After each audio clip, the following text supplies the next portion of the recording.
আপনার মাঝে কি মনুষ্যত্ব বলতে কিছু নেই? আপনাকে এত করে বলতেছি আমি একজনকে ভালোবাসি, পরিবারের চাপে আপনাকে আমি বিয়ে করতে বাধ্য হয়েছি, তারপরও কেন আপনি আমার উপর জোর করতেছেন? আমি তোকে বিয়ে করেছি আমার শুধু শারীরিক চাহিদা মেটানোর জন্য, এর থেকে বেশি কিছু না। আর তুই অন্য একজনকে ভালোবাসিস, তাহলে আমাকে বিয়ে করলি কিসের জন্য? আমি কখনো কল্পনাও করতে পারিনি আপনি মানুষটা এত পশুর মতো আচরণ করবেন আমার সাথে। আহা সোনা গো আমার, তাতে কি হবে? আমার কিচ্ছু হবে না। আমার শুধু প্রয়োজন তোর শরীর, আর কিছু না। তুই কাকে ভালোবাসিস সেটা দেখার সময় আমার নেই। আমি জঘন্যতম মানুষ দেখেছি, কিন্তু আপনার মতো জঘন্যতম পশুর সমতুল্য মানুষ আমি কখনো দেখিনি। কারণ আপনাকে আমি এত করে বলতেছি আমি পরিবারের চাপে পড়ে আপনাকে বিয়ে করেছি, আপনি আমার সরলতার সুযোগ নিয়ে আমাকে ভোগ করবেন? তোর এত কথা শোনার আমার সময় আছে বল? আমি তোকে বিয়ে করেছি কিসের জন্য? তোর কথা শোনার জন্য, নাকি আমার কথা তুই শুনবি? কোনটা? আমি কত দেখেছি যে ভালোবাসার মানুষকে পেতে অনেকেই সাহায্য করে, আপনি আমাকে একটু সাহায্য করবেন, তাহলেই তো হয়ে যায়। আপনি কেন এরকম করতেছেন আমার সাথে? আমি এত দয়ালু মনের মানুষ না। আর এখন কোনো কথা বলবি না। আর আমি যেটা করব, তোর ইচ্ছা হলে তুই আমাকে রেসপন্স করবি, না হলে নাই। প্লিজ, আমি যেটা করতে বলবো সেটাই করবি। আপনাকে হাত জোর করে বলতেছি, আমি এর জন্য মোটেও প্রস্তুত না। আপনি আমাকে সময় দেন প্লিজ, আমি এটা সহ্য করতে পারবো না। সেটা তুই বিয়ের আগে কেন ভেবে দেখিসনি? বিয়ের পরে তো আমি এত নাটক দেখতে চাচ্ছি না। তোর নাটক তোর কাছে রেখে দে। আমার চাহিদা আমাকে মেটানোর জন্য তুই বাধা প্রদান করবি না। প্লিজ আপনার হাতে পায়ে ধরি, আমি বলতেছি আমাকে ছেড়ে দেন। আমি সত্যি অন্যজনকে মন থেকে ভালোবাসি, আপনাকে আমি কখনোই গ্রহণ করে নিতে পারবো না। তুই কি বলিস তাতে আমার কোনো কিচ্ছু যায় আসে না। তুই আমাকে ভালোবাসিস কি বাসিস না, আবার তুই কাকে ভালোবাসিস এটা আমার দেখার সময় নেই। আমার যেটা প্রয়োজন আমি সেটা এখন নিতে চাচ্ছি। আপনি একটু বোঝার চেষ্টা করেন আমাকে, প্লিজ ছেড়ে দেন। এরকম ভাবে আমাকে ব্যবহার করবেন না প্লিজ। আশিক প্রিয়াঙ্কার মুখ চেপে ধরলো হাত দিয়ে। প্রিয়াঙ্কা আর কোনো কথা বলতে পারলো না। প্রিয়াঙ্কা একদম অসহায়ের মতো আশিকের দিকে তাকিয়ে রইল, কিন্তু আশিক তো হায়নার মতো প্রিয়াঙ্কার ঠোঁটে নিজের ঠোঁট দুটো বসিয়ে দিল। প্রিয়াঙ্কা ছটফট করতে লাগলো, কিন্তু তাতে আশিকের কোনো কিছু যায় আসে না। আশিক হচ্ছে বড়লোক বাপের একমাত্র সন্তান। আশিক বিয়েটা করতে চায়নি, তার আব্বু আম্মু জোরাজুরিতে বিয়েটা করেছে সে। আর প্রিয়াঙ্কা প্রিয়াঙ্কা হচ্ছে মধ্যবিত্ত পরিবারের একটা সহজ সরল মেয়ে, আর একজনকে মনে প্রাণে ভালোবাসতো। তার নাম হচ্ছে মাহিন। প্রিয়াঙ্কা আর মাহিনের সম্পর্ক ছিল দীর্ঘ 2 বছরের। এই 2 বছরের মধ্যে মাহিন প্রিয়াঙ্কাকে একবারের জন্য স্পর্শ করেনি। তাদের ভালোবাসাটা ছিল পবিত্র। ভালোবাসা প্রিয়াঙ্কা কখনো মাহিনকে এভাবে হারিয়ে ফেলবে এটা আশা করেনি। প্রিয়াঙ্কার মনে হচ্ছে তার আজকের দুনিয়ার সব কিছু ওলটপালট হয়ে যাচ্ছে। সে কখনো কল্পনা করেনি যে সে মাহিনকে ছাড়া অন্য কারো হয়ে যাবে এক রাতের মধ্যেই। তারপর আশিক প্রিয়াঙ্কাকে ইচ্ছে মতো ব্যবহার করতে লাগলো। প্রিয়াঙ্কা বাধা দেওয়ার চেষ্টা করছে, কিন্তু আশিকের শক্তির সাথে তার শক্তি কিছুই না। তাই আশিকের সাথে কোনো শক্তিতেই পেরে উঠছে না প্রিয়াঙ্কা। শেষ পর্যন্ত অসহায় হয়ে আশিকের কাছে নিজেকে আত্মসমর্পণ করতে বাধ্য হলো। চোখ দিয়ে নোনা জল ছেড়ে দিল প্রিয়াঙ্কা। প্রিয়াঙ্কা অসহায় তার পরিবারের কাছে, আর এরকম একটা মানুষের কাছে সে নিতান্তই অসহায়। তার যে ব্যবহার, আচরণ, প্রিয়াঙ্কা কখনোই এখানে ভালো থাকতে পারবে না। তার যেটা সুখের দিন ছিল সেটা হয়তো আজকে রাতের পর থেকে শেষ হয়ে যাচ্ছে, কারণ এখন থেকে তাকে শুধু একটা ভোগ্যপণ্য হয়ে থাকতে হবে আশিকের কথা, যেটা বোঝা গেল। অনেক হয়েছে। আর ন্যাকামি কান্না করে এভাবে আমার মুড নষ্ট করার কোনো মানে হয় না। এখন যা শুয়ে পড়। প্রিয়াঙ্কা কি বলবে, কোনো কিছু বলার ভাষা তার খুঁজে পাচ্ছে না সে। এখন নিতান্তই একটা ভোগ্যপণ্য, তাছাড়া তো কিছুই না। আর বিয়ে নামে যে মিথ্যে সম্পর্কটা হলো তাদের মধ্যে, সেটা শুধু একটা মাধ্যম যেখানে ভালোবাসা থাকতে পারে না। সেখানে দুটো মানুষের মিলন ধর্ষণ ছাড়া আর কিছুই হতে পারে না। প্রিয়াঙ্কা কান্না করতে করতে এক সাইডে শুয়ে পড়ল। তার জীবনে কি থেকে কি হয়ে গেল সে শুধু ভাবছে বিষয়টা নিয়ে। তার সাথে আজকে কি হয়ে গেল, এক নিমিষের মধ্যেই তার জীবনটা একদম পরিবর্তন হয়ে গেল। কান্না করতে করতে প্রিয়াঙ্কা কখন যে ঘুমিয়ে পড়েছে সে নিজেও জানে না। আর এদিকে আশিক তো আগেই ঘুমিয়ে পড়েছে। সকালে যখন প্রিয়াঙ্কার ঘুম ভাঙলো, তখন পেছন ফিরে তাকিয়ে দেখে আশিক শুয়ে আছে। কালকে ভালো করে আশিককে দেখা হয়নি প্রিয়াঙ্কার। আশিক দেখতে বেশ সুদর্শন, যে কোনো মেয়ে তাকে দেখলে পছন্দ করবে, কিন্তু তার আচরণগুলো দেখলে যে কোনো মেয়ে তাকে ঘৃণা করবে, এটাই স্বাভাবিক। তারপর প্রিয়াঙ্কা বিছানা থেকে নেমে গোসলটা সেরে নিল। তারপর সে সুন্দর মতো একটা পোশাক পরিধান করলো। নতুন বউ বলে কথা। আমাদের মাঝে যেটা সম্পর্ক আছে সেটাই থাকবে, কিন্তু বাহিরে এটা বুঝতে দিবা না তুমি। হঠাৎ আশিকের মুখ থেকে এইরকম কথা শুনে প্রিয়াঙ্কা একদম আকাশ থেকে পড়লো। মনে হচ্ছে আশিক তার সাথে এত ভালোভাবে কথা বলছে, এটা ভাবা যায়? প্রিয়াঙ্কা মাথা নিচু করে রইল, কোনো জবাব দিচ্ছে না আশিকের কথার। কি বলেছি মাথায় ঢুকেছে নাকি আরো ভালো করে বুঝিয়ে দিতে হবে কোনটা? আচ্ছা, আমি চেষ্টা করব, কিন্তু আপনি মোটেও ভালো কাজ করেননি কালকে আমার সাথে। কারো আবেগ দেখার সময় নেই আমার। যেটা বলেছি সেটাই করবে। এর থেকে বেশি বোঝার চেষ্টা করলে কিন্তু তোর কপালে খারাপ কিছুই হবে। আপনি যেটা বলবেন সেটাই করব। আর আমার কোনো কথার মূল্য থাকবে না কেন? আমার স্বাধীনতা বলতে কিছু নেই? তোর সাথে এত তর্ক করার সময় আমার নেই। আমি যেটা বলেছি তুই সেটাই করবি।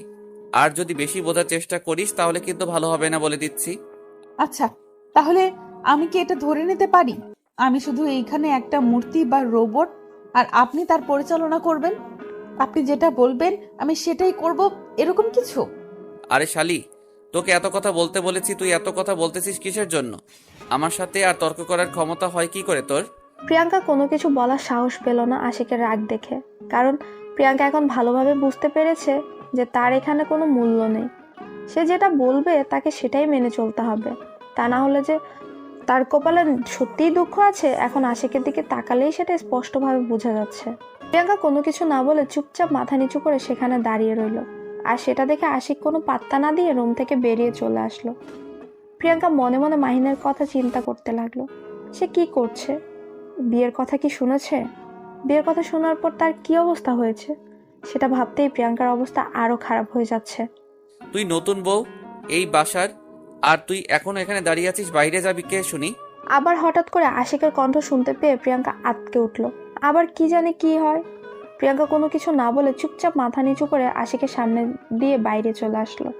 আর আশিক সেটা দেখে প্রিয়াঙ্কার দিকে রাগী দৃষ্টিতে তাকিয়ে রইল, কারণ প্রিয়াঙ্কার মাথায় কাপড় দেওয়া নেই। এটা তোর বাপের বাড়ি না যে যেভাবে খুশি সেভাবে চলবি। এখন তোকে এই বাড়ির নিয়মে চলতে হবে। আমি একবারও বলিনি যে আমি আমার বাপের বাসায় আছি। আর আপনাদের বাসার নিয়ম আমাকে কি একবার আপনি বলেছেন যে আমি জানবো? আজব ব্যাপার।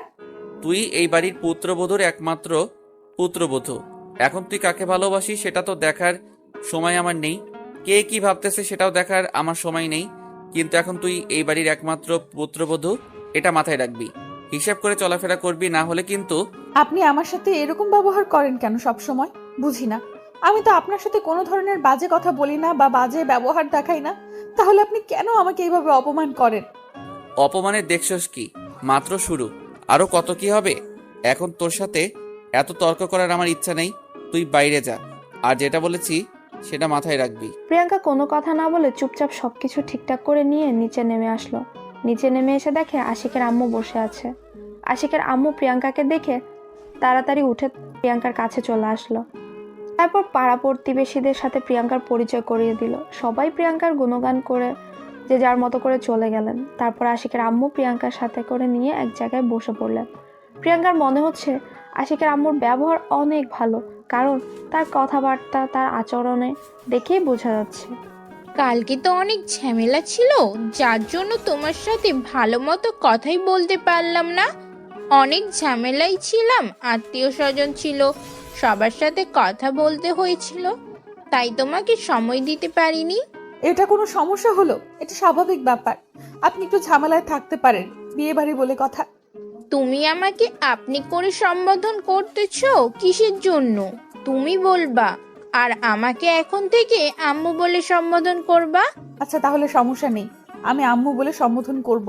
আর এখন তো আমাকে কিছু কাজ করতে হবে, রান্নাঘরটা দেখিয়ে দিন। তুমি এইসব কি আবোল তাবোল কথা বলতেছো? তুমি কিসের জন্য রান্না করতে যাবে? আর তুমি আজকে এবারের নতুন বউ। আরে আম্মু, নতুন বউ হয়েছে তো কি হয়েছে, সেজন্য কি কাজ করব না? এটা কোনো কথা? আপনি আমাকে শুধু রান্নাঘরটা দেখিয়ে দেন, আমি সবার জন্য নাস্তা রেডি করতেছি। তুমি বললেই তো আর হবে না। তুমি এখন চুপচাপ বসো, আমার সাথে গল্প করো। সবাই কাজ করবে এখন। সকালের নাস্তা অলরেডি তৈরি করা শেষ হয়ে গিয়েছে, আর একটু পরেই তোমার বাসা থেকে লোকজন আসবে। আচ্ছা আম্মু, একটা কথা জিজ্ঞেস করি, যদি মনে কিছু না করেন তাহলে। আমি ভালো করেই জানি তুমি আমাকে কি জিজ্ঞাসা করতে চাচ্ছ। আমার ছেলের ব্যাপারে, তাই তো?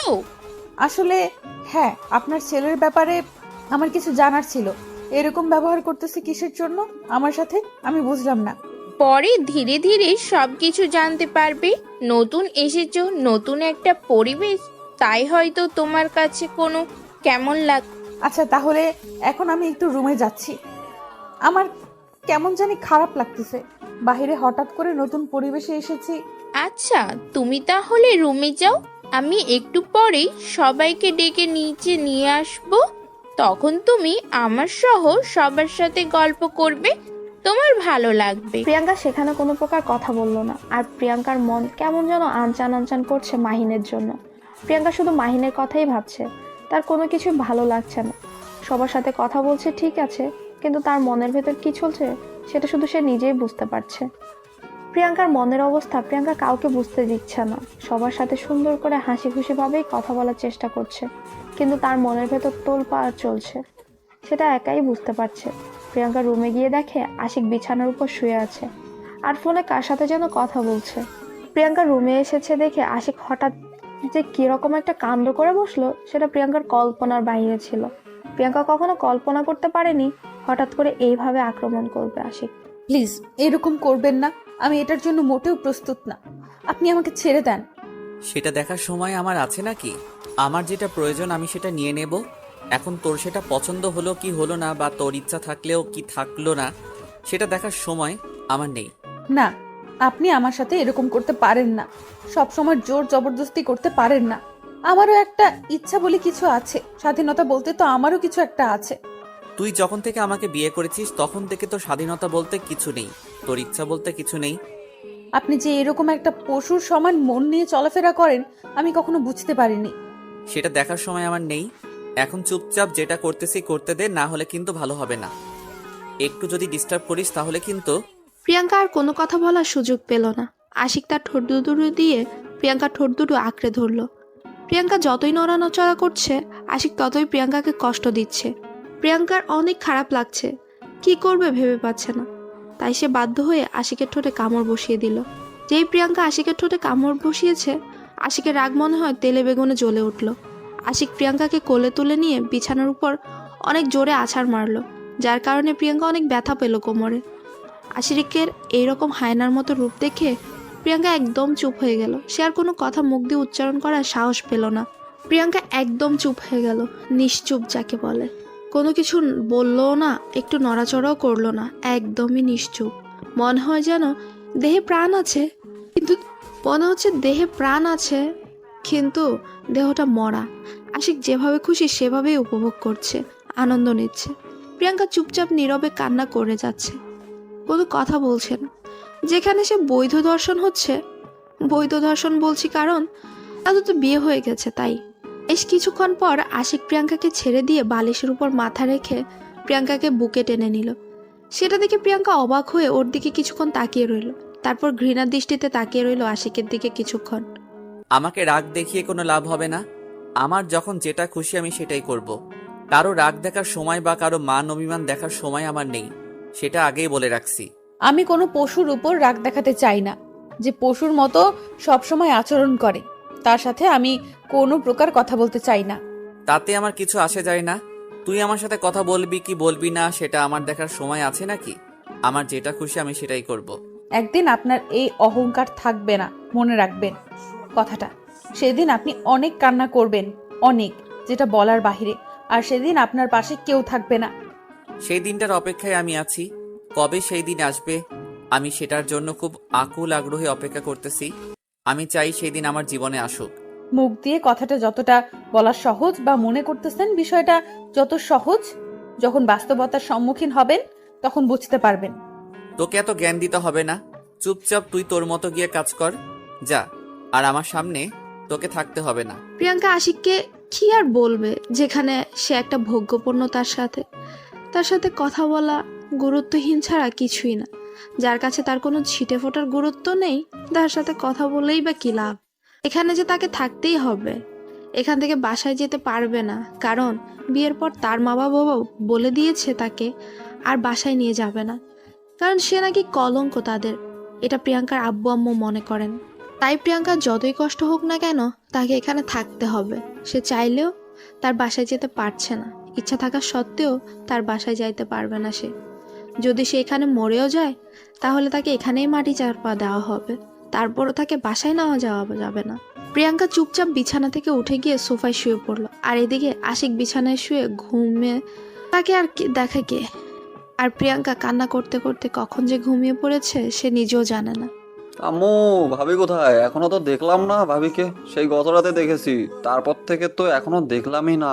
কি জানি, সকালে একটু এসেছিল, হয়তো ঘুমাচ্ছে। তুই দেখতে পারিস না? আমাকে জ্বালাচ্ছিস কিসের জন্য? দেখতেছিস না আমি কাজ করতেছি?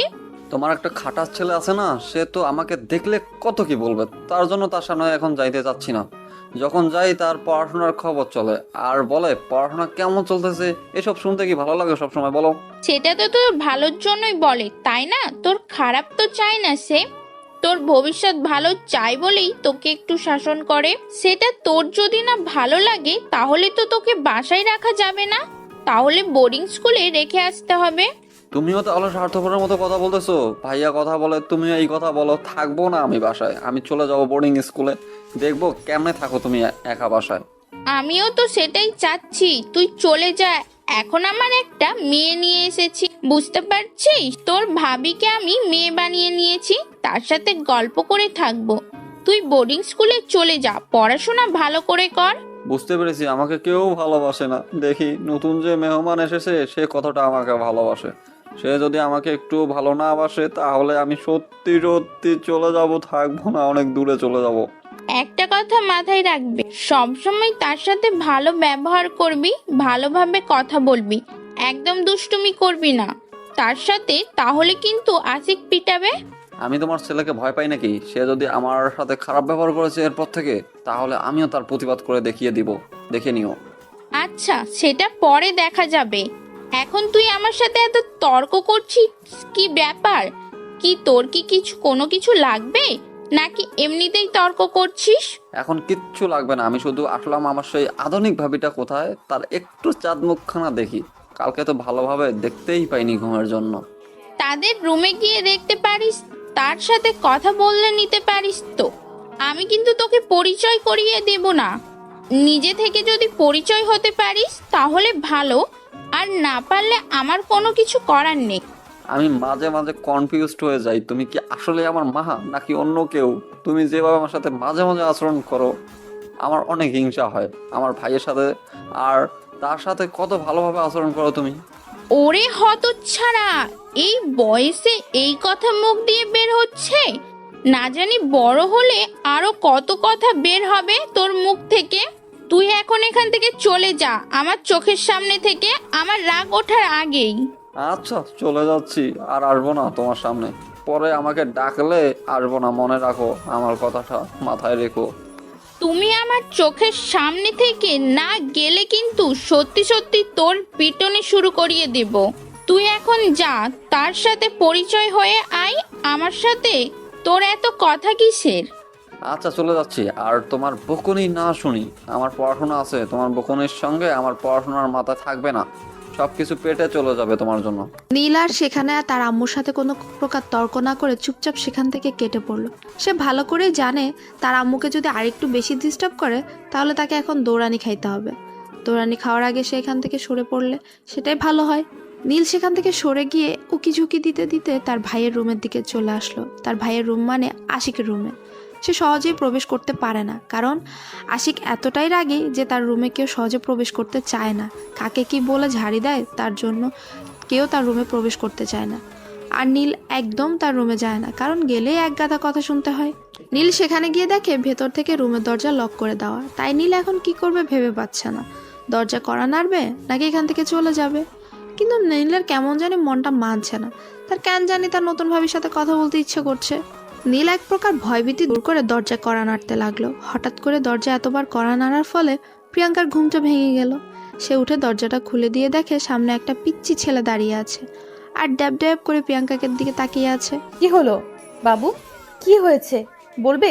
এভাবে যে দরজায় কড়া নাড়তেছো, ব্যাপার কি, কোনো সমস্যা? আমার আবার কিসের সমস্যা থাকবে?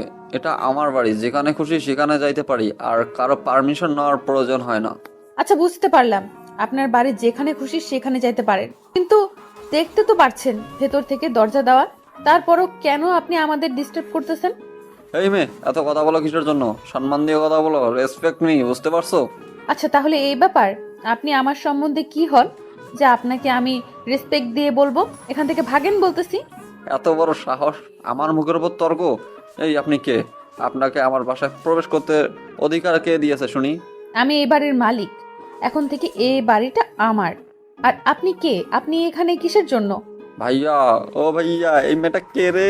তোর রুমে কি করে? আমাকে দেখ কি সব বলতেছে, উল্টা পাল্টা কথাবার্তা, আর তুই এখনো পড়ে পড়ে ঘুমাচ্ছিস?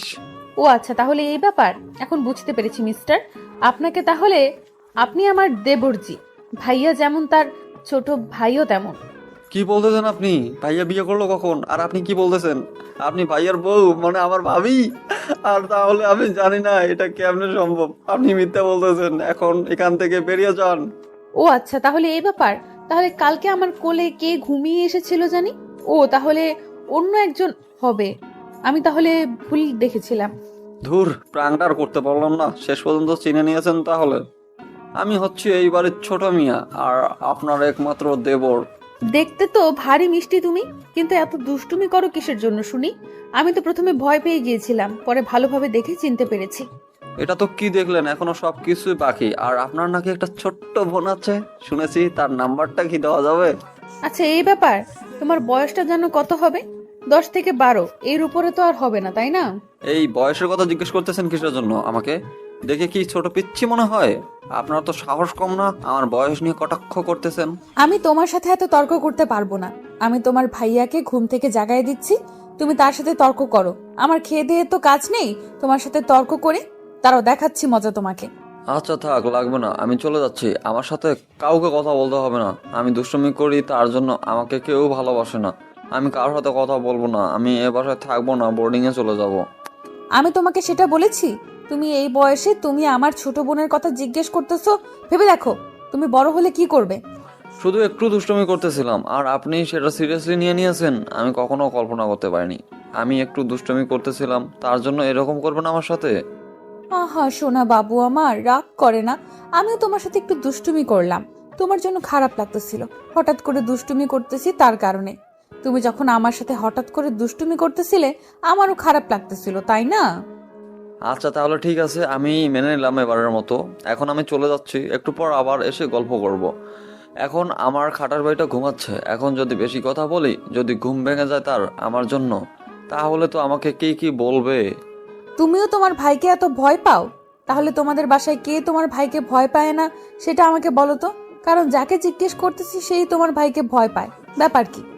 কই, আমি তো ভয় পাচ্ছি না, জাস্ট একটু ভয় পাই। আমি বেশি ভয় পাই না, সবাই তো অনেক ভয় পায়, আমি তো তাকে কত কি বলি।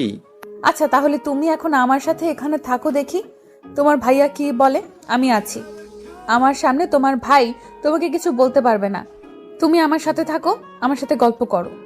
সেটা তো কোনো ব্যাপার না, কিন্তু যখন ভাইয়া তোমাকে পিটানি শুরু করে দিবে, তখন তো আমি ভাইয়াকে মানা করবো বা দমিয়ে রাখতে পারবো না। আমার জন্য তুমি অযথা পিটানি খাইতে যাইবা কিসের জন্য? আমি তার থেকে চলে যাই, যখন ভাইয়া বাসায় থাকবে না তখন গল্প করব। এত ভয় পাওয়ার কিছু নেই, আমি আছি তো। আমাকে তোমার কি মনে হয়? আমি আছি তো, আমার জন্য তুমি থাকতে পারবে না? আচ্ছা তাহলে চলো ভিতরে যাই। এভাবে বাইরে কথা বলা কি ঠিক? আমরা ভিতরে বসে গল্প করি। তোমার কিছু গল্প বলো যেগুলো শুনে আমার মজা লাগবে। প্রিয়াঙ্কা আর নীল দুজনেই রুমের ভেতর প্রবেশ করলো। রুমের ভেতর প্রবেশ করে দেখে আশিক এখনো ঘুমিয়ে আছে।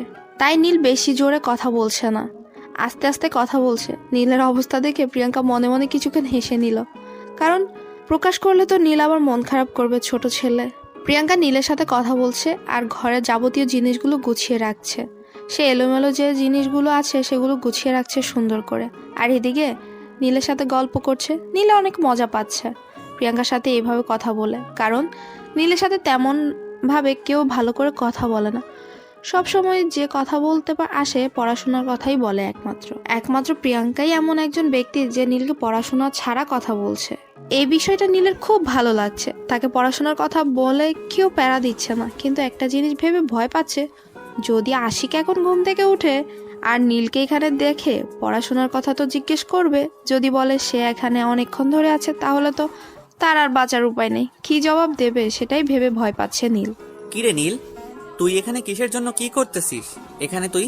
হঠাৎ করে আশিকের কণ্ঠ শুনতে পেয়ে নীল তো ভয়ে শেষ। এখন কি হবে সে লুকানোর সময়ও পেল না। হঠাৎ করে এরকম কথা শুনে আশিকের মুখ থেকে নীল থমকে দাঁড়িয়ে গেল, আর প্রিয়াঙ্কা একটু ভয় পেয়ে সেখানেই দাঁড়িয়ে গেল, কোনো কাজ করা বাদ দিয়ে। নীল ঘুরে আশিকের দিকে তাকিয়ে রইল চুপচাপ, কোনো কথা বলছে না। প্রিয়াঙ্কা শুধু আশিকের দিকে ড্যাব ড্যাব করে তাকিয়ে আছে, কিছু বলছে না। কি হলো, কথা বলতেছিস না কিসের জন্য? আর তুই আমার রুমে কিসের জন্য, কি করিস এখানে? তোকে কি বলেছিলাম আমার রুমে এসে বসে থাকতে? এইরকম ব্যবহার করতেছেন কেন? তাও আবার নিজের ছোট ভাইয়ের সাথে। আমার সাথে না হয় খুব খারাপ ব্যবহার করেন, আমি সেটা মেনে নেই, কিন্তু নিজের ছোট ভাইয়ের সাথে এরকম ব্যবহার করে কেউ? তুমি ওর হয়ে একদম ওকালতি করবে না এখানে, বুঝছো? আমি যেটা বলতেছি আমার ছোট ভাইকে বলেছি, তোমাকে বলতেছি না। তাই তুমি সেখানে চুপ করে দাঁড়িয়ে থাকো। আমি নীলকে এখানে নিয়ে এসেছি আর গল্প করতেছি আমি তার সাথে। নীল এই রুমে আসতে চাইনি, আমি তাকে নিয়ে এসেছি। কোনো সমস্যা তোমার? আর তুমি কি কথা বলছিলে মনে করে দেখো। আচ্ছা, তাহলে সেটা মেনে চলার জন্য তোমাকে ধন্যবাদ। কারণ আচ্ছা, বাদ দিলাম এসব কথা এখন। নীল, তুমি এখান থেকে চলে যাও। তোমার পড়াশোনার কি খবর? আজকে যাব তোমার রুমে। এই তো ভাইয়া, অনেক ভালোই চলতেছে, সবকিছু কমপ্লিট। আমি এমনিতেই এখানে আসলাম। আর ভাবিকে তুমি এভাবে বকা দাও কেন? এখন তুই আমাকে প্রশ্ন করবি, আমি তোকে সেই প্রশ্নগুলোর উত্তর দেব, তাই না? তোর তো দেখে সাহস বেড়ে যাচ্ছে, তুই আমাকে প্রশ্ন করিস। সেরকম কোনো কিছু না, এমনিতেই জিজ্ঞেস করলাম। আর তুমি এত রেগে যাও কিসের জন্য? তোমাকে আমি সেই অনেক দিন থেকে দেখতেছি, আমাকে ঠিক মতো আগের মতো ভালোবাসো না, ব্যাপার কি? নীল, আমি যেটা বলতেছি সেটা কর। তুই এখন রুম থেকে চলে যা। যদি একটা কথা বলেছিস তাহলে কিন্তু ভালো হবে না। এখান থেকে চলে যা বলেছি। তারপর নীল আর কোনো কথা বলার সুযোগ পেল না, বা কথা বলার সাহসও পেল না আশিকের সাথে আর একটা কথা বলার। তারপর নীল আর কোনো কথা বলার সুযোগ পেল না, বা কথা বলার সাহসও পেল না আশিকের সাথে। চুপচাপ মাথা নিচু করে সেখান থেকে বেরিয়ে গেল, মন খারাপ করে। আর সেটা দেখে প্রিয়াঙ্কার অনেক খারাপ লাগলো, কারণ সে আশিককে কোনো কিছু বলতে পারলো না। এত বড় মুখ করে নীলকে বলল সব কিছু ম্যানেজ করে নিবে, কিন্তু আশিকের রাগ দেখে প্রিয়াঙ্কা সেখানে আর কোনো কথা বলার সাহসই পেল না। প্রিয়াঙ্কা নিজের মাঝে অনেক খারাপ লাগছে যে এমন একটা মানুষের সাথে তার বিয়ে হয়ে গেল, সে তাকে কোনো কিছু বলতেই পারছে না। তার ভালোবাসার কথা তাকে বলল, কিন্তু তার কাছে এসে ভোগপূর্ণ হয়ে গেল। আর এখন তার ছোট ভাইকে বড় মুখ করে নিয়ে আসলো যে তার বড় ভাইকে কোনো কিছু বললে সে বাধা প্রদান করবে, সেখানে কোনো কথা বলার সাহসই পেল না। প্রিয়াঙ্কা মন খারাপ করে সেখানে কান্না করতে লাগলো নীরবে, চোখের পানি মুছে আবার কাজে মনোযোগ দিল। আর এদিকে আশিক বিছানা ছেড়ে উঠে গিয়ে বাথরুমে থেকে ফ্রেশ হয়ে এসে দেখে প্রিয়াঙ্কা ঘরের সবকিছু সুন্দরভাবে গুছিয়ে রেখেছে। ঘরটা দেখতে অনেক সুন্দর লাগছে। কি রে, তোর সাথে কথা আছে। তুই নাকি কাকে ভালোবাসিস? তার নাম কি? তার ডিটেলস দে, দেখা করব। কেন তার সাথে দেখা করে তাকে কি মারপিট করবেন? আপনাকে আমি কেন তার পরিচয় দেব, কেন তার ডিটেলস দেব? তোকে যেটা বলেছি সেইটাই কর। এত কথা বলিস কিসের জন্য? ডিটেলস চাইছি, তুই আমাকে ডিটেলস দিবি, তা না করে আমার সাথে তর্ক করতেছিস কিসের জন্য? আমাকে যদি মেরে ফেলেন আপনি, তাও আমি তার সম্পর্কে কোনো কথা বলবো না, আপনার মতো পশুর মতো একটা মানুষকে। দেখ, ভালো হবে না বলে দিচ্ছি। যেটা বলতেছি সেটা বলে দে, না হলে কিন্তু তোর কপালে দুঃখ আছে। আমি সেটা ভালো করে জানি, আমাকে আবার নতুন করে মনে করিয়ে দিতে হবে না। আমার মাথায় আছে যে আমার কপালে দুঃখ আছে। আর আপনি আমার উপরে যেটাই করেন না কেন, আমি তার সম্পর্কে আপনাকে কিছুই বলবো না। কিসের জন্য বলবি না বল? তোকে বলতে হবে। যদি না বলিস তাহলে আমি বাধ্য করব। আর যদি আমি তাকে খুঁজে বের করি কোনোভাবে কারো কাছ থেকে ডিটেলস নিয়ে, তাহলে কিন্তু আমি তাকে খুন করে ফেলবো। আমি কি বলেছি আমার দেহে যতক্ষণ প্রাণ আছে ততক্ষণ আমার মুখ দিয়ে তার সম্পর্কে কোনো কথা উচ্চারণ হবে না। আর যদি পারিস তুই তাকে খুঁজে বের করে নিস। তোর সাহস তো দেখতেছি সত্যি সত্যি অনেক বেড়ে যাচ্ছে দিনের পর দিন। বুঝলাম না তোর এত সাহস বাড়ার কারণ কি? তুই আমাকে তুই তুকারি করে কথা বলতেছিস? আমার রাগ উঠে গেলে আমি ভালো মতো কথা বলতে পারি না, আমার মুখ দিয়ে যা তা বের হয়। তার জন্য আমি সরি, মাফ চেয়ে নিচ্ছি। আগে কথা বলবি ভেবেচিন্তে কথা বলবি, পরে আবার মাপ চাইবি, আমি মাপ করে দিব। এতটা ভালো মানুষ আমি না। আচ্ছা, আমাকে এত কষ্ট দিয়ে আপনি কি মজা পান? আপনি কার রাগ আমার উপরে দেখাচ্ছেন আমাকে প্লিজ বলবেন? আমি তোকে যখন যেটা বলবো তোকে সেটাই করতে হবে। যদি বাহিরে কিছু করিস বা আমার কথা না শুনিস, তাহলে সত্যি সত্যি তোর যে কি করব আমি নিজেও জানি না। আমি তো কোনো ধরনের ভুল করিনি। আমি শুধু আপনাকে বিয়েটা করেছি, আর আমি আপনাকে শুধু একটা কথা বলেছি যে আমি অন্য একজনকে ভালোবাসি। আপনাকে শুধু আমি এই কথাটাই বলেছি, আর তো কোনো খারাপ কথা বলিনি। আপনি আমার সাথে কেন সেই প্রথম দিন থেকে খারাপ ব্যবহার করতেছেন? তোর এত কৈফিয়ত আমি তোকে দিতে পারবো না। আমি যেটা বলবো সেটাই হবে। তোর যদি এতই কথা জানার ইচ্ছা থাকে তাহলে চুপচাপ এখানে বসে থাক। আমি যখন যেটা বলবো সেটাই শুনবি। আমি যদি কোনো প্রকার ভুল করে থাকি আমাকে মাফ করে দিবেন। আর আমি একজনকে ভালোবাসি, আপনাকে আমি কখনো ভালোবাসতে পারবো না। আপনি শুধু আমার দেহটাকেই ভোগ করতে পারবেন, আমার মনটা পর্যন্ত কখনোই যাইতে পারবেন না। কথাটা মাথায় রাখেন। তোর মন দিয়ে আমি কি করব? দেহটাই তো সবকিছু। তোর মন আমার লাগবে না। তোর মন তুই কোথায় রাখছিস সেটা দেখার সময় নাই। কিন্তু আমার পারমিশন ছাড়া এই বাসা থেকে যদি বের হয়েছিস তাহলে তোর সেই পা আমি কেটে ফেলবো। আপনি যতই শাসন আছে, যত যাই করুক, আপনি আপনার যত শাসন আছে, যত যাই করুন না কেন, আমার ভালোবাসার মানুষ যদি আমাকে নিতে আসে তাহলে আমি এক সেকেন্ডও এখানে থাকবো না। পারলে যা করার করবেন, যত অত্যাচার করার আছে করিয়েন, আমি বাধা দেব না। সময় আসুক, সেটা দেখা যাবে।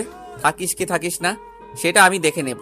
আর তোর ভালোবাসার মানুষ কিভাবে এখানে অবধি আসতে পারে আমি সেটাও দেখে নিব। একদিন আপনার এই দম্ভ থাকবে না, দেখবেন। সেদিন আপনাকে রাস্তায় রাস্তায় কান্না করতে হবে। তোর এই কথাগুলো না আমার কাছে এমন আঘাত করে যেটা বলার বাইরে। তুই আমার সাথে কথা বলবি না? আচ্ছা, আমি আপনার সাথে কথা বলবো না, তাতে আমার কোনো সমস্যা? আমার কোনো সমস্যা নেই তো। আমার মেজাজ গরম করাবি না সব সময়। আমার সাথে তোকে কথা বলতে নিষেধ করেছি, তারপরও কিসের জন্য তুই আমার সাথে কথা বলিস? আপনি সব সময় আমার সাথে এরকম খারাপ ব্যবহার করেন কিসের জন্য? আমি তো আপনার সাথে খারাপ ব্যবহার করি না। আমার যা ইচ্ছা আমি তাই করব। তোকে কথা বলতে হবে না আমার সাথে। তুই চুপচাপ বসে থাক, আর আমার ভোগ পণ্য হয় এখানে পড়ে থাকবি। আর বেশি কথা বলবি না। আমাকে যদি আপনার ভালো না লাগে তাহলে আমাকে ছেড়ে দেন। আমার মতো আমি যেদিকে মন চাই সেদিকে চলে যাই। এত সহজ হলে তো ছেড়ে দিতাম, এভাবে তোকে ধরে রাখতাম না। সম্ভব না, তাই তোকে ছেড়ে দেওয়া যাবে না। আমাকে ছেড়ে দেওয়া যাবে না, আমার সাথে খারাপ ব্যবহার করবেন? আমি তো মানুষ, তাই না? আমি তো কোনো পশু না যে আমাকে যেমন করে খুশি তেমন করে ব্যবহার করবেন। আমার ইচ্ছা বলতে কিছু আছে নাকি? আমার স্বাধীনতা বলতে একটা কথা আছে।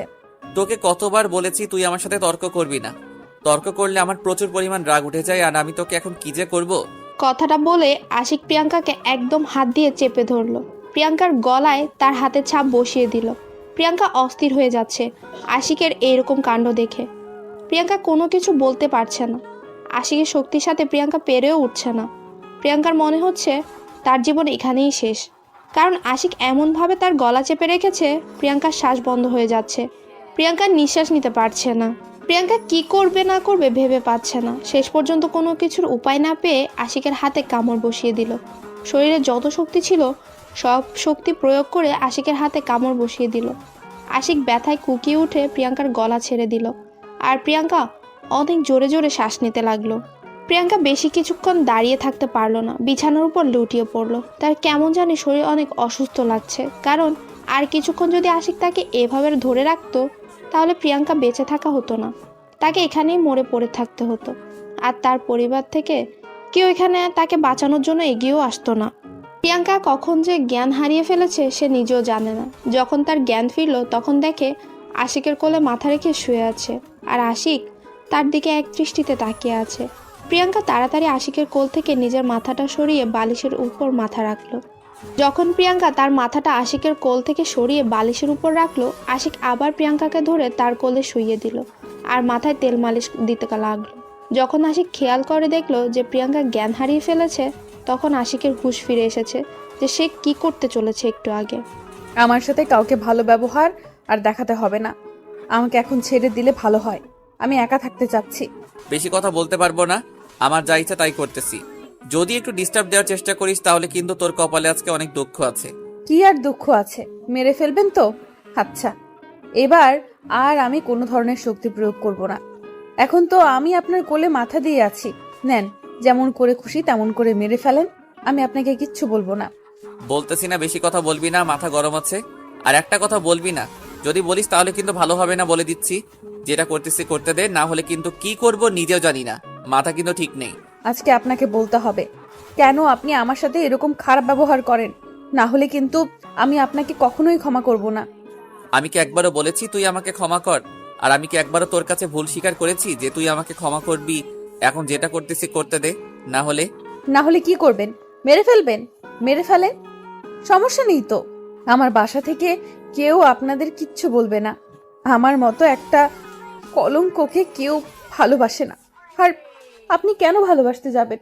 আমি যেটা বলতেছি সেটা কর। আমি এখন তোর সাথে কোনো প্রকার এসব নিয়ে কথা বলতে চাচ্ছি না। তুই চুপচাপ এখন শুয়ে থাক। প্রিয়াঙ্কা আর কোনো কথা বলার সাহস পেল না, কারণ তার এমনিতেই শারীরিক অবস্থা অনেক খারাপ। কারণ যখন সে জ্ঞান হারিয়ে ফেলেছিল তখন থেকে সে তার শরীরের উপর কন্ট্রোল রাখতে পারছে না। যখন তার জ্ঞান ফিরে এসেছে তখন থেকে সে কেন যেন দুর্বল হয়ে যাচ্ছে। প্রিয়াঙ্কার ইচ্ছে করছে এখন আশিকের এখান থেকে চলে যেতে, কিন্তু তার শরীর এতটাই দুর্বল যে সে বিছানা থেকেই উঠতে পারছে না। এই শক্তিটুকু নেই যে সে বাহিরে যাবে, কারণ তার শরীরের শক্তি হারিয়ে ফেলেছে। তাই বাধ্য হয়ে প্রিয়াঙ্কা আশিকের কোলেই শুয়ে থাকতে হলো। তা না হলে কখনোই প্রিয়াঙ্কা আশিকের কোলে শুয়ে থাকতো না। আজকে মাহিনের কথা খুব প্রচুর মনে পড়ে যাচ্ছে প্রিয়াঙ্কার। কেন যেন মাহিন তার খোঁজ খবর নিচ্ছে না, প্রিয়াঙ্কাও নিজেও জানে না। যে ছেলে প্রিয়াঙ্কার সাথে এক মুহূর্ত কথা না বলে থাকতে পারতো না, সেই ছেলে আজকে 3 দিন ধরে কিভাবে কথা না বলে আছে সেটা ভেবেই প্রিয়াঙ্কার মন বিষণ্ণতায় ভরে যাচ্ছে। কারণ মাহিন এক মুহূর্ত তার সাথে কথা না বলে থাকতে পারে না। যখন তখন মাহিন তাকে ফোন করে, কিন্তু আজকে 3 দিন হয়ে গেল তারপর একটা ফোন আসলো না। ব্যাপার কি? প্রিয়াঙ্কা আর কোনো কিছু ভাবতে পারছে না তার এখন কি করা উচিত, কি উচিত না, সে কোনো কিছু ভেবেই পাচ্ছে না। এমনিতেই তার ফ্যামিলি তার উপর অনেক রেগে আছে, আর এখন যার সাথে বিয়ে হয়েছে তার সাথে তো বন্ধুত্ব সুলভ সম্পর্ক গড়ে তুলতেই পারলো না, বরং সে তার সাথে একটু আগে তাকে মেরেই ফেলতে ধরেছিল। আরে আম্মু, একটা কথা বলার ছিল।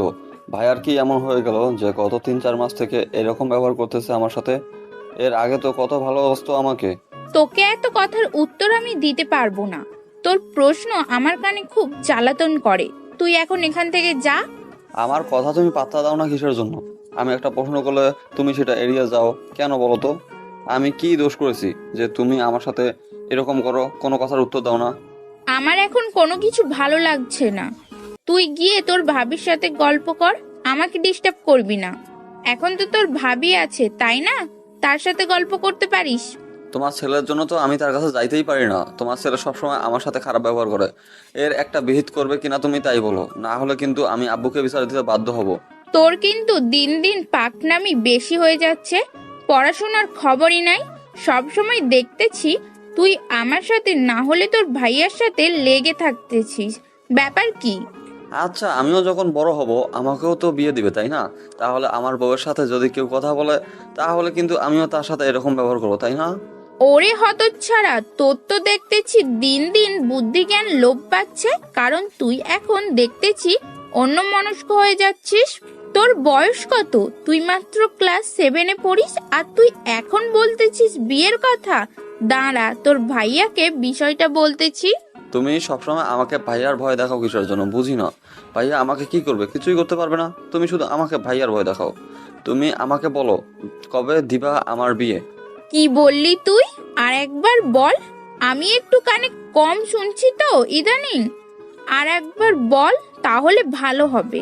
তাই নাকি? তাহলে তো তোমাকে কানের ডক্টর দেখাতে হয়। তাহলে আজকে চলো কানের ডক্টরের কাছে যাই, গিয়ে তোমার কানটা পরিষ্কার করে নিয়ে আসি। আর আমি তোমাকে বইয়ের কথা বলতেছি। তাই নাকি? আচ্ছা, আশিককে আমি ব্যাপারটা বলছি, তারপর দেখছি তোর কি বিচার করা যায়। এখন তো যতই বলিস তুই আমার কথা শুনবি না, কারণ এখন তোর বয়স বেড়ে গিয়েছে। আর এতই পাকলামি করছিস যে আমার ধোঁয়া ছোঁয়ার বাইরে চলে যাচ্ছিস। এখন আমি আশিককে কথাটা জানাতে বাধ্য হব। আরে আম্মু, তুমি এত রাগ দেখাও কেন আমার উপর? বুঝি না, আমি কোনো ভুল কথা বলেছি? আমি তো সত্যি কথা বললাম, আমার বই লাগবে, নতুন বই। আমি কানে ঠিক শুনছি, আমি কানে কম শুনবো কিসের জন্য? তুই যেটা বলেছিস আমি শুনেছি, আর এখন ন্যাকামি করতে হবে না। আমি তোর ভাইয়াকে বিষয়টা বলতেছি একটু পর। প্লিজ আম্মু, তুমি একটু বোঝার চেষ্টা করো। আমি তোমাকে বইয়ের কথা বলেছি, আর তুমি কি না কি শুনেছো, আর সেটা নিয়ে এখন ভাইয়াকে বিচার দিবে? এটা ঠিক বলো? তোমার ছোট্ট ছেলেটাকে যে এত নির্যাতন করবে তোমার বড় ছেলে, তোমার সহ্য হবে? সেটা পরে দেখা যাবে। এখন তুই যেটা বলেছিস সেটার জন্য ক্ষমা চাইবি আমার কাছে। না হলে কিন্তু সত্যি সত্যি বিচার দেব। আচ্ছা আম্মু, আমি আমার ভুল স্বীকার করতেছি। আমি আর কখনো তোমাকে বলবো না আমার নতুন বই কিনে দেওয়ার কথা। আমি আব্বুকে বলবো এখন থেকে। আমাকে মাফ করে দিও। ওরে হতচ্ছাড়া, তুই কি সত্যি সত্যি স্বীকার করবি নাকি? আমি তোর ভাইয়াকে বিচার দেব কোনটা? যদি আশিকের কাছে বিচার চাই তাহলে তোর অবস্থা কি হবে তুই ভেবে দেখ। আচ্ছা আম্মু, আমি ভুল স্বীকার করে নিচ্ছি। প্লিজ তুমি আমাকে মাফ করে দাও। এখন আমি ভাবির কাছে যাচ্ছি। দেখি তোমার খাটার ছেলেটা এখনো রুমে আছে নাকি ভাবি একা। ভাবি একা থাকলে তো সেই রকম একটা গল্প হবে। নীল তার আম্মুকে কথাটা বলে নীল সেখান থেকে চলে আসলো। ধীরে ধীরে আবার তার ভাইয়া রুমের দিকে এগোতে লাগলো। তার ভেতরে ভয় লাগছে, কিন্তু সাহস জুগিয়ে যাচ্ছে। তার মনে হচ্ছে এই সময় তার ভাইয়া বাসায় থাকে না, বাইরে গিয়ে আড্ডা দেয়। আজকে হয়তো চলে গিয়েছে। তখন যা ব্যবহার করলো, এখন তো রুমে থাকার কথা না। নীল কোনো কিছু না ভেবে তাড়াতাড়ি রুমের কাছে চলে আসলো আর দরজা খোলা পেয়ে ভেতরে প্রবেশ করে নিল। ভিতরে প্রবেশ করে দেখে আশিক প্রিয়াঙ্কাকে কোলে তুলে রেখেছে আর প্রিয়াঙ্কা সেখানে শুয়ে আছে। হঠাৎ করে আশিক নীলকে দেখে একটু অস্থির বোধ করলো। যতই হোক না কেন, ছোট ভাইয়ের সামনে তো আর এইসব কাণ্ড কারখানা করা যাবে না। কিছু বলতেও পারলো না। নীল তাড়াতাড়ি সেখান থেকে বেরিয়ে আসলো আর আশিক প্রিয়াঙ্কার দিকে একটু তাকিয়ে দেখলো যে প্রিয়াঙ্কার চোখ বন্ধ করে শুয়ে আছে। আশিক একটা দীর্ঘ নিঃশ্বাস নিল, কারণ আজকে একটা বড় দুর্ঘটনা থেকে বেঁচে গেল। প্রিয়াঙ্কা, এই প্রিয়াঙ্কা, ওঠো। এখন তোমাকে গোসল করতে হবে। তোমার শরীর ঘেমে যাচ্ছে। এত দরদ দেখাতে হবে না, আর আমার সাথে এত ভালোভাবে কথা বলতে হবে না, বুঝেন নাই? দেখো, আমার মাথা গরম করাবে না সব সময়। যেটা বলতেছি সেটা করলে সমস্যা কি তোমার? আমি যেটা বলতেছি সেটা শুনলে তোমার সমস্যা কোথায়? আমি কারো কথা শুনতে বাধ্য না যে আমি সবার কথা শুনবো। আমি কখন বললাম যে তুমি সবার কথা শুনবে? তুমি আমার কথা শুনলে তাতেই চলবে। আর এত কথা বলো কিসের জন্য বেশি? এমনিতেই শরীর খারাপ, তার উপর এত কথা বলতেছো কিসের জন্য আমার সাথে? আমি যদি মারা যাই তাহলে কারো কিছু যায় আসে না, আমার বাবা মারও না, আমার নিকটস্থ আত্মীয় স্বজনেরও। অনেক হয়েছে, এখনো তর্ক করতে পারবো না। চলো আমার সাথে, তুমি গোসল করে নিবা। আর তোমার শরীর খুব ক্লান্ত দেখাচ্ছে, একটু ডাক্তারের কাছে যাব। এখন আর কোনো কথা শুনতে চাই না। সবকিছু এতই সহজ, যখন যেটা বলবেন সেটাই শুনতে হবে আমাকে, যখন যেটা করবেন সেটাই আমাকে মেনে চলতে হবে, এরকম তো আমি না। আমি তো কোনো কিছু শুনতে চাই না। আমি যেটা বলতেছি সেটা করলে ভালো হয়, আর না করলে কিন্তু আমার মাথা গরম হয়ে গেলে আমি কখন কি করব নিজেও জানি না। কার মাথা ব্যথা করতেছে, কার কি করতেছে সেটা দেখার আমার সময় নেই। এখন আপনি এখান থেকে চলে যান। আমি একা থাকতে চাই, না হলে আমাকে ছেড়ে দেন। আমি অন্য রুমে গিয়ে শুয়ে থাকবো, তাও আপনার কথা শুনতে আমি পারবো না। দেখো, মাথা গরম করাবে না। যেটা বলতেছি সেটাই করো, তাহলে ভালো হয়। কেন এরকম করতেছো? কেন তর্ক করতেছো আমার সাথে বুঝতেছি না। বারবার বোঝাচ্ছি, তারপরও কেন বুঝতেছো না? প্রিয়াঙ্কা কোনো কিছু না বলে চুপচাপ সেখানে শুয়ে রইল। আশিকের কোনো জবাব দিচ্ছে না কথা। আশিক বারবার প্রিয়াঙ্কাকে জোর করছে গোসল করার জন্য, কিন্তু প্রিয়াঙ্কা একদম কোনো কথা বলছে না, চুপ হয়ে সেখানেই শুয়ে আছে। প্রিয়াঙ্কা বারবার আশিকের কাছ থেকে চলে যেতে চাচ্ছে, কিন্তু আশিক শক্ত করে প্রিয়াঙ্কাকে ধরে আছে, যার কারণে প্রিয়াঙ্কা সরে যেতে পারছে না। তাই প্রিয়াঙ্কা বাধ্য হয়ে সেখানেই শুয়ে রইল। আর কোনো কিছু করার নেই তার। সে কি করবে? তার তো শক্তি নেই। এখন শরীরে শক্তি দেখিয়ে সেখান থেকে সরে যাবে। প্রিয়াঙ্কার এইরকম কাণ্ড দেখে আশিক এখন একটু বুঝতে পারছে যে প্রিয়াঙ্কার সাথে আশিক কত কি করেছে। সে বিয়ের দিন থেকে আজকে পর্যন্ত তার সাথে কতই না অত্যাচার করেছে সে। প্রিয়াঙ্কার তো এখানে কোনো দোষ ছিল না। যার দোষ ছিল সেটা তো আর আশিকের মধ্যে ছিল না। আশিক তো প্রিয়াঙ্কাকে মেনে নিতে পারেনি, কিন্তু প্রিয়াঙ্কাও তো আশিককে মেনে নিতে পারেনি। দুজনেরই সমান সমান ছিল, কিন্তু প্রিয়াঙ্কার সাথে যেটা করেছে সেটা অন্যায় করেছে আশিক। প্রিয়াঙ্কা অন্যজনকে ভালোবাসে সেটা আশিক জানা সত্ত্বেও তার সাথে অত্যাচার করেছে, তাকে শারীরিক নির্যাতন করেছে, তাকে কত কি করেছে, মানসিকভাবে টর্চার করেছে। আশিক এখন কেন জানি নিজের ভুলটা বুঝতে পারছে। প্রিয়াঙ্কাকে যতই কষ্ট দিচ্ছে, প্রিয়াঙ্কা সব কিছু মুখ বুঝে সহ্য করে নিচ্ছে। কাউকে বিচারও দিচ্ছে না, কাউকে কোনো কিছু বলছে না, বাসায় ফোন করেও বলছে না। একদম নিজের ভেতরে সব কিছু নিয়ন্ত্রণ করে চলছে, বাইরে কোনো কাজ করছে না। অন্য কেউ হলে হয়তো এতক্ষণে তাকে ছেড়ে চলে যেত। এতক্ষণে কিন্তু আশিক প্রিয়াঙ্কাকে যে এত অত্যাচার করলো, কিন্তু প্রিয়াঙ্কা তো একবারও মুখ ফুটে আশিকের প্রতিবাদ করলো না, শুধু তার কারণটা জানতে চেয়েছিল। আর মাঝে মাঝে একটু হালকা পাতলা রাগ দেখিয়েছিল, তার থেকে আর একটা বেশি কথা বলেনি প্রিয়াঙ্কা। আশিক বুঝতে পারছে না যে কি করবে। আশিক মনে মনে ঠিক করলো এখন প্রিয়াঙ্কার কাছ থেকে তাকে ক্ষমা চেয়ে নিতে হবে, কারণ তার সাথে যে কাজগুলো করেছে সেগুলো আশিক যখন বুঝতে পারছে যে সে কাজগুলো করেছে সেগুলো সবই অন্যায় করেছে প্রিয়াঙ্কার সাথে, কেন এরকম করতেছে এখন বুঝতে পারছে আশিক। একটু আগে যদি ঘটনাটা একটু ব্যতিক্রম হয়ে যেত তাহলে তো এখানে কত কি হয়ে যেতে পারতো, এখনো তো একজনের জীবনের তো জীবন চলে যেতে পারতো। কেন সে এরকম করতেছে, কেন সে নিজের মেন্টালিটিটা ঠিক করতে পারছে না? সেটা তো তার নিজের ব্যর্থতা, সেটা কেন প্রিয়াঙ্কার উপর চাপিয়ে দিচ্ছে সে বারবার? আশিক মনে মনে ভাবতে ভাবতে একদম নিঃশেষ হয়ে গেল। কি করতেছে সে?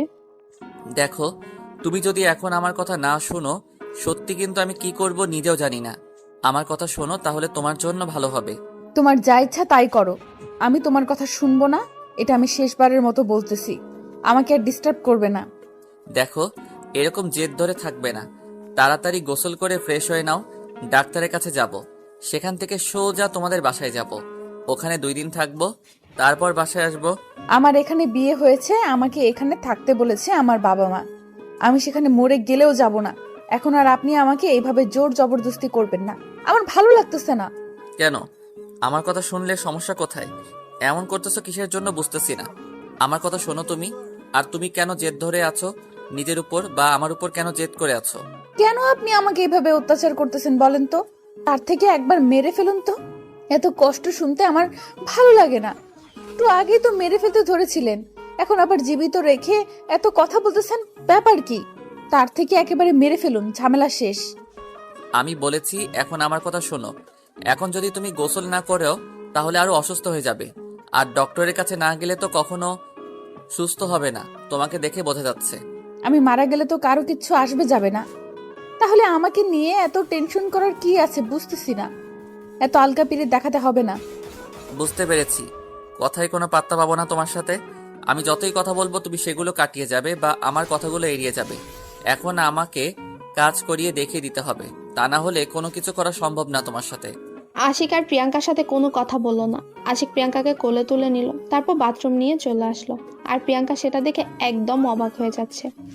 আশিক তার সাথে এরকম করছে কিসের জন্য? প্রিয়াঙ্কা বুঝতে পারছে না। প্রিয়াঙ্কার তো প্রচুর রাগ হচ্ছে আশিকের উপর, কিন্তু কোনো কিছু বলতেও পারছে না, তার ক্ষমতা নেই আর কোনো কিছু বলার।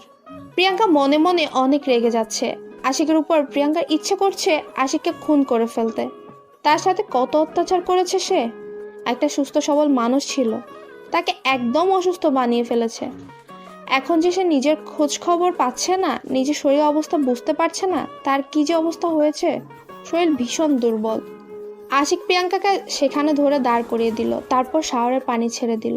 শাওয়ারের পানি ঠান্ডা ঠান্ডার দিন, তাই একটু বেশি ঠান্ডা হয়ে আছে পানিগুলো। প্রিয়াঙ্কার গায়ে পানি পড়তে প্রিয়াঙ্কার গায়ে কাঁটা দিয়ে উঠলো। প্রিয়াঙ্কা নিজের অজান্তেই আশিককে অনেক শক্ত করে জড়িয়ে ধরলো ঠান্ডার কারণে, যাতে করে তার শরীরে একটু উষ্ণতা হয়, তার শরীরটা একটু গরম হয়ে যায়। কিন্তু আশিক প্রিয়াঙ্কাকে তার বুক থেকে সরিয়ে শাওয়ারের পানির নিচে দাঁড় করিয়ে রাখলো, যাতে করে তার গোসলটা ভালো করে হয়, কারণ প্রিয়াঙ্কার শরীর অনেক গরম আর শরীরটা অনেকটাই ঘেমে গিয়েছে। প্রিয়াঙ্কা যত তাড়াতাড়ি সম্ভব তার সারা শরীর ভালোভাবে ভিজিয়ে নিল। তাড়াতাড়ি গোসল করতে হবে, তাকে প্রচুর ঠান্ডা লাগছে।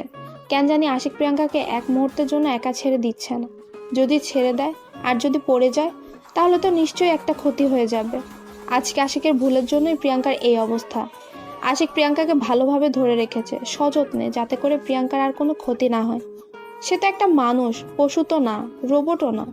তাকে যতই অত্যাচার করা হোক না কেন, কেন যে কষ্ট পাবে না? সে তো মানুষ, তারও তো কষ্ট হয়। হয়েছে অনেক, আমার ঠান্ডা লাগতেছে, এখন আমাকে বাইরে নিয়ে চলুন। আমি তো মানুষ, রোবট না যে যতক্ষণ খুশি ততক্ষণ ভিজিয়ে রাখবেন আমাকে পানিতে। আরেকটু ভালোভাবে গোসল করো, না হলে তো পরে আবার সমস্যা হবে। তার জন্য ভালোভাবে শরীরটা পরিষ্কার করতে হবে তোমার।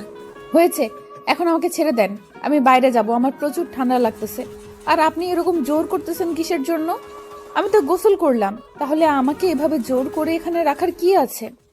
নিয়ে যাচ্ছি তো, এত রাগ দেখাচ্ছ কিসের জন্য? আমি তো বাহিরে নিয়ে যাচ্ছি, তাই না? তুমি বলেছো আমি শাওয়ারটা বন্ধ করে দিয়েছি না, তারপরে এইভাবে চিল্লাও কিসের জন্য? আপনার এই ভালো স্বভাবটা কেন জানি আমি সহ্য করতে পারছি না। আপনার এই ভালো হওয়ার ন্যাকামিটা আমার সঙ্গে করবেন না প্লিজ, দয়া করে। দেখো, এভাবে কথা বলবে না। আমি কিন্তু তোমার ভালোর জন্য এরকম করতেছি। রাগ তুলাবা না সব সময়, ভালোভাবে কথা বলতেছি। ভালো ব্যবহার করতেছি, সহ্য হচ্ছে না তাই না? না, সহ্য হচ্ছে না, আমার কোনো কিছু সহ্য হচ্ছে না। আপনি আমার সাথে এরকম ভালো ব্যবহার করবেন না। আপনি যেটা আসল ব্যবহার, আপনার যেটা আসল ব্যবহার সেই রূপ আমাকে দেখাবেন।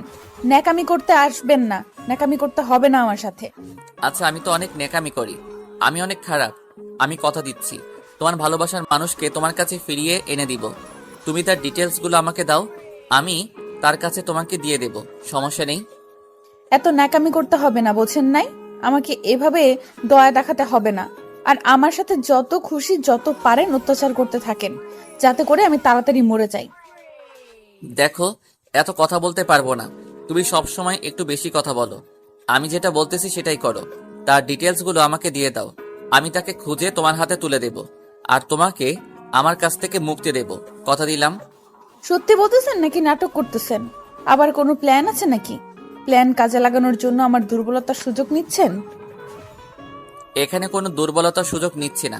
তুমি আমাকে তার ঠিকানাটা দাও, আমি তার সাথে যোগাযোগ করে তোমার সাথে কথা বলে তারপর তোমাকে সেখানে নিয়ে গিয়ে আমি দিয়ে আসব, সমস্যা নেই।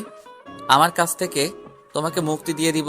তারপর প্রিয়াঙ্কা আশিককে মাহিনের বিষয়ে সব কিছু ডিটেলস সহ বলে দিল। মাহিন কোথায় থাকে, কোন ক্লাসে পড়ে, কোথায় আড্ডা দেয়, কোথায় কোথায় তাদের দেখা হয়, সব কিছু বলে দিল। আর মাহিনের বাসার ঠিকানাটাও বলে দিল, যাতে করে আশিকের সুবিধা হয় মাহিনকে খুব তাড়াতাড়ি তার কাছে এনে দেওয়া। প্রিয়াঙ্কা মনে মনে অনেক খুশি হলো আশিকের এইরকম ব্যবহার দেখে। পরে আবার ভাবলো আশিকের এটা কোনো নতুন প্ল্যান না তো। সেটা ভেবে আবার মন খারাপ হয়ে গেল প্রিয়াঙ্কার। তা ভালো লাগছে, কারণ আশিক তার সাথে একটু ভালো ব্যবহার করছে, তার ভালোবাসার মানুষকে ফিরিয়ে এনে দিতে চাচ্ছে। দেখা যাক শেষ পর্যন্ত কি হয়। তারপর প্রিয়াঙ্কাকে রুমে এনে আশিক ভালোভাবে সবকিছু পরিষ্কার করে দিল। তারপর তাকে একটা জামা পরে নিতে বলল। প্রিয়াঙ্কা আশিকের থেকে লুকিয়ে মনে মনে বাথরুমে চলে গেল, জামা পরে নিল, তারপর বেরিয়ে আসলো। আর আশিক সঙ্গে সঙ্গে প্রিয়াঙ্কাকে সাথে করে নিয়ে বাসা থেকে বেরিয়ে পড়লো। আমরা এখন কোথায় যাচ্ছি? আর আমাকে এভাবে হুট করে বাসা থেকে বের করে নিয়ে আসলেন? তখন না বললাম আমরা ডক্টরের কাছে যাব, তারপর সেখান থেকে সোজা তোমাদের বাসায় যাব। ওইখানে 2 দিন থাকবো, ওইখান থেকে তোমার মাহিনকে খুঁজবো, তারপর আবার সেখানে তোমাকে মাহিন হাতে তুলে দিয়ে আমি বাসায় চলে আসবো। সত্যি বলতেছেন? আমার ভালোবাসাকে আমার কাছে ফিরিয়ে দেবেন? আপনাকে অনেক ধন্যবাদ আমার উপর দয়া দেখানোর জন্য। ধন্যবাদ দিতে হবে না, কারণ আমি এতদিন আমার নিজের জেদকে কাজে লাগিয়ে আপনাকে অনেক কষ্ট দিয়ে ফেলেছি। তার জন্য আমি ক্ষমা চেয়ে নিচ্ছি। জানি ক্ষমা পাওয়ার যোগ্য আমি না। আচ্ছা, আমরা এখন ডাক্তারের কাছে না যাই? আমি এমনিতেই যদি ঘুম পারি বা এমনিতেই খাওয়া দাওয়া ঠিক মতো করি তাহলে শরীর ঠিক হয়ে যাবে। অথচ ডাক্তারের কাছে গিয়ে আপনার টাকাগুলো নষ্ট করার কোনো মানে হয় না। সমস্যা নাই, অত্যাচার যেহেতু করেছি টাকা খরচ করলে কোনো সমস্যা হবে না। অত্যাচার করেছি, একটু তো চিকিৎসা করতেই হবে। চলেন না আমরা সেই নদীর ধারে যাই। যদি মাহিনের দেখা সেখানে পেয়ে যাই তাহলে তো কাজ হয়ে যাবে, কারণ সে হয়তো আমার জন্য অপেক্ষা করে ওই নদীর ধারে। আজকে আর অন্য কোথাও যাব না, আজকে সোজা এখান থেকে বাসায় চলে যাব, তারপর কালকে কোথায় যাওয়া যায় যাব সেখানে। সমস্যা কি? আজকে গেলে যদি তার দেখা পেয়ে যাই, চলেন না। আমার কথাটা একটু রাখেন না, যেহেতু একটু আমার দায়িত্ব নিতে চাচ্ছেন, প্লিজ আমার কথাটা রাখেন। আমার পক্ষে সেটা করা কখনো সম্ভব নয়, কারণ তোমার শরীরের অবস্থা অনেক খারাপ, আর তোমাকে এই অবস্থায় আমি কোথাও নিয়ে যেতে পারবো না। এর থেকে আজকে তুমি রেস্ট করো, কালকে থেকে খোঁজা শুরু করে দেব। প্রিয়াঙ্কার অনেক মন খারাপ হলো। আশিককে অনেক কিছু বলতে চাইলো, কিন্তু নিজের মধ্যে সবকিছু রেখে দিল, কারণ আশিক একটু ভালো ব্যবহার করছে। এখন যদি প্রিয়াঙ্কা আবার নাকামো করে, কথাবার্তা বলে, সেটা যদি অন্য লেভেলের হয়ে যায়, তখন তো আবার কি না কি হয়ে যাবে। তার থেকে প্রিয়াঙ্কা নিজেকে সংযম করলো, যাতে করে আশিক নিজের কথা থেকে সরে না আসে, যাতে করে সে তার ভালোবাসার মানুষকে ফিরে পায়। আর এই অত্যাচারের জগৎ থেকে সে একটু মুক্তি পেতে চায়, সুন্দরভাবে বেঁচে থাকতে পারে। তার জন্য প্রিয়াঙ্কা চুপ হয়ে গেল। মাহিন যে কতটা তাকে ভালোবাসে সেটা শুধু প্রিয়াঙ্কাই জানে। এতদিনের ভালোবাসার মধ্যে মাহিন তাকে কোনো খারাপ উদ্দেশ্যে ইঙ্গিত করেনি, খারাপ কথা বলেনি। সবসময় তার ভালো চেয়েছে, সবসময় তার ভালোবাসা পবিত্রতা রেখেছে। কিন্তু আজকে বিয়ে হওয়ার 1 সপ্তাহ হয়ে গেল, মাহিনের একবারও খোঁজ খবর নিল না। এই বিষয়টা খুব চিন্তায় ফেলে দিচ্ছে প্রিয়াঙ্কাকে, কারণ মাহিন নিজের কোনো ক্ষতি করলো না তো আবার তার বিয়ের কথা শুনে। প্রিয়াঙ্কা আর কোনো কিছু ভাবতে পারছে না। তার খুব ভালো লাগছে আজকে, তার মনটা কেন জানি খুব খুশি খুশি লাগতেছে। কারণ আশিক তার সাথে এত ভালো ব্যবহার করেছে, তার উপর তার ভালোবাসার মানুষকে খুঁজে এনে দিবে বলল। এই কথাগুলো ভাবতে গেলেই প্রিয়াঙ্কার মন আনন্দে ভরে যাচ্ছে। তারপর আশিকের সাথে প্রিয়াঙ্কা ডক্টরের কাছে গেল। ডক্টরকে দেখানো হলো। ডক্টর কিছু টেস্ট করতে দিল প্রিয়াঙ্কার। প্রিয়াঙ্কা আশিকের সাথে গিয়ে সে টেস্টগুলো করে নিল তাড়াতাড়ি। প্রিয়াঙ্কা অবাক হয়ে গেল, এত তাড়াতাড়ি কিভাবে টেস্টের রিপোর্ট আর এত তাড়াতাড়ি কিভাবে সব কিছু হয়ে গেল। প্রিয়াঙ্কার কেমন যেন একটা খটকা লাগলো। এখানে আশিক আসলো মাত্র আর তাকে দেখে সব কিছু তাড়াতাড়ি হয়ে গেল, এটা কিভাবে সম্ভব? প্রিয়াঙ্কা তো এর আগেও অনেক হসপিটালে গিয়েছিল। ডক্টরের কাছে দেখা করতে গেলে লাইন ধরে দাঁড়াতে হয়। তারপর টেস্টের কথা তো বাদই দিলাম, টেস্টের রিপোর্ট দিতে দিতে 2 থেকে 3 ঘন্টা লেগে যায়। কিন্তু এখানে মাত্র 10 থেকে 15 মিনিটের মধ্যে, মানে টেস্টের পরীক্ষা করতে যতক্ষণ না সময়, তার থেকে বেশি সময় লাগলো না। আর তার থেকে বড় কথা হলো, ডক্টর কিভাবে এত তাড়াতাড়ি রিপোর্ট দেখে? সবাইকে দেখার পর তারপর রাত্রে বা 2-3 ঘন্টা পর রিপোর্ট দেখে। কিন্তু এটা কিভাবে সম্ভব হয়ে গেল? প্রিয়াঙ্কা আর কোনো কিছু ভাবতে পারছে না। তাড়াতাড়ি হসপিটাল থেকে বেরিয়ে আসলো আশিক প্রিয়াঙ্কাকে সাথে করে নিয়ে। প্রিয়াঙ্কার সাথে কোনো কথা বলছে না। একটা কথা চিন্তা করতেছে সে, মাহিনের দেখা কখন পাবে, আর তাকে কতদিন ধরে সে দেখে না, নিজের কি অবস্থা করে রেখেছে সেটাই ভাবছে প্রিয়াঙ্কা। কি হলো, এত মনোযোগ দিয়ে কি ভাবতেছো? ভালোবাসার মানুষের দেখা পাবে, তার জন্য কি আমার সাথে কথা বলা যাবে না? একদম চুপ মেরে আছো যে। কোথায় চুপ মেরে আছি? আমি তো সেই থেকেই বকবক করলাম, আর বেশি বকবক করলে মাথাটা কেমন জানি ব্যথা করে, তার জন্য চুপ করে আছি। এখন একটু রেস্ট নিতেছি। আচ্ছা, তাহলে এই ব্যাপার। তখন ডক্টরের কাছে বললে না কেন? তারা ওষুধ লিখে দিত, খাইলে তো আর এই সমস্যাটা হতো না। তখন না মনে করে দিয়ে এখন আবার বলতেছো এসব কথা?